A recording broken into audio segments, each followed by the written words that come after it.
বিপদ মানুষের জীবনে এক অনিবার্য অংশ। এটি যেমন আমাদের ধৈর্য পরীক্ষা করে, তেমনি আমাদের ভেতরকার শক্তিকে জাগিয়ে তোলে। বিপদ নিয়ে কথা বলতে গেলে কয়েকটি দিক সামনে চলেই আসে।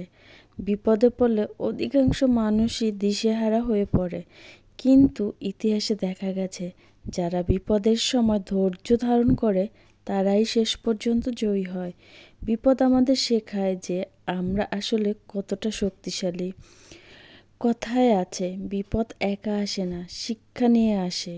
বিপদ আমাদের নিজের বিষয়গুলো চিন্তা করতে সাহায্য করে।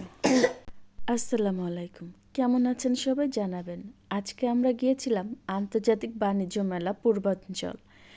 এখানে আমরা সকালে গেলাম, সকালই চলে গেলাম। তো এই যে গেটে দিয়ে হাঁটছি, আসলে বাণিজ্য মেলা এখন আর ভালো লাগে না। আগেরকার বাণিজ্য মেলার সাথে এখন কোনো মিল নেই।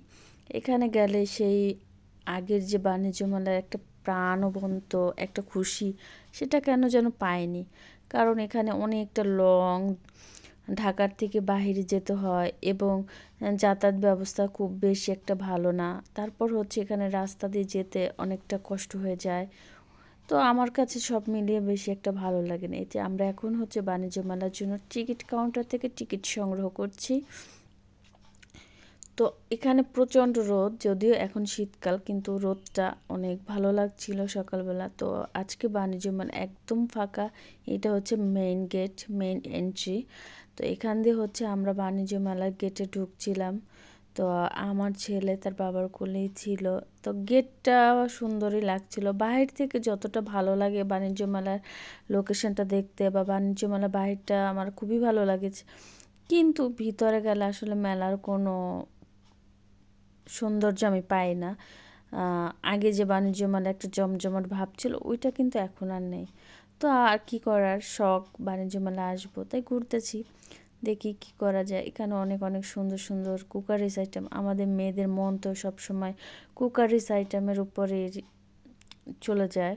তা আমার কিন্তু কুকারিজ আইটেম দেখতে অনেক ভালো লাগে। আমি সবসময় কুকারিজ আইটেম, ঘরের আসবাবপত্র জিনিস সাজানোর জন্য কিনতে একটু বেশি পছন্দ করি। কিন্তু কপাল খারাপ হলে যা হয়, সে ভাগ্য আমার হয়নি। সুন্দর একটা বাসা, সুন্দর একটা পরিবেশ আমি পাইনি।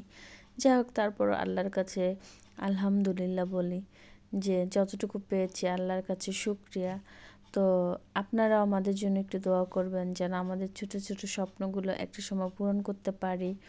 তো এখানে হচ্ছে ইন্ডিয়ান বলে কিনা, যে সবজি কাটারগুলো অনেক সুন্দর সুন্দর। আসলে ওনারা যেভাবে কাটে, এভাবে আমরা বাসায় এসে কিন্তু কাটতে পারি না। আমি এর আগে একবার একটা মেশিন নিয়েছিলাম, বাট ওনাদের মতন করে আমরা পারি না। আর এখানে ভ্যারাইটিস আচারের কালেকশন, আচারগুলো দেখে কিন্তু আমার খুবই ভালো লেগেছে এবং খেতে চেয়েছিলাম, বাট আমার হাজব্যান্ড আমার দেখে খেতে দেয়নি। আর এখানে হচ্ছে শিশুদের জন্য একটা পার্কের মতন ব্যবস্থা করেছে, যেখানে শিশুরা খেলাধুলো করবে, বোরিং না হয়। তো যেহেতু আমার ছেলে বাবার পাগল ছেলে, তার বাবাকে নিয়ে এই ট্রেনটা উঠে সে খুব এনজয় করছিল। আসলে আমার বাচ্চাকে সবসময় একটু কোয়ালিটি টাইম দিলে আমাদের খুব ভালো লাগে। দিন শেষে সন্তান, বাবা মা ছাড়া আপন কেউ নাই। আমি মনে করি পরিবারের মানুষ যতই ভুল বোঝাবুঝি হোক, রাগারাগি হোক, একসাথে মিলেমিশে থাকাটাই বেটার।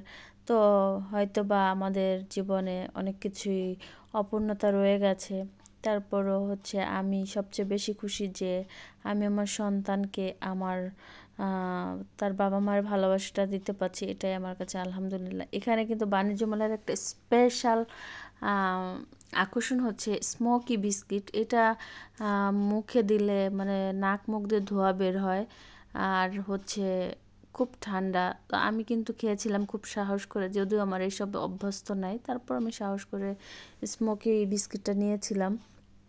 এটার একটা 50 টাকায় প্যাকেজ। তো খাওয়ার পরে মোটামুটি আমি মানে আমার কাছে নার্ভাস লাগছিল, আমার ভয় লাগছিল, কিন্তু এটা যখন আমি দাঁতে দিই, দাঁতগুলো ঠান্ডা হয়ে গেছিলো। তো যাই হোক, ট্রাই করে দেখলাম, আসলে একটু ডিফারেন্ট কিছু ট্রাই করে ভালোই লাগলো। তো সবাইকে আল্লাহ হাফেজ।